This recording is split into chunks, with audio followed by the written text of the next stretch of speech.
Hello again, everyone. Still at Golden View here. If you've watched my other video in the gestation room, I've just moved to a different part where we've got the electrical room. I'll show you this and the fairwing. Maybe break that into a couple videos. We'll see how long this gets, but got to show you something here. Let's just flip it around. Hold on. There we be. We're in the electrical room, actually. I'm going to back up here and get you a good view. This is the electrical area that handles the gestation.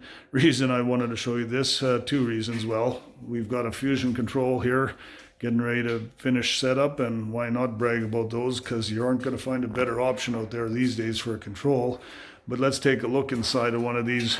Let's make Zach from Bloomingard, South Dakota famous. The guy does about the prettiest work wiring that I've ever seen. And I gotta say, I just don't know how somebody, that's not me, that's for sure, has the patience to do such neat and tidy work. It's impressive, I gotta tell you.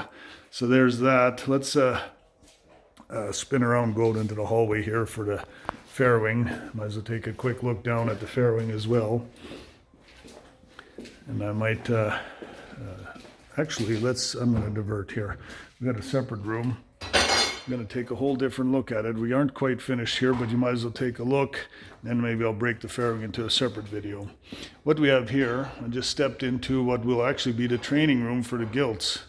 Now on the far end, there's already gilts in the pre-training, and we'll train our initial animals in the dynamic gilt areas simply because of the amount of space we need. But in the long run, this will be where our replacement gilts are actually trained. So we actually have a separate room, two smaller pens with need up stations for training the gilts.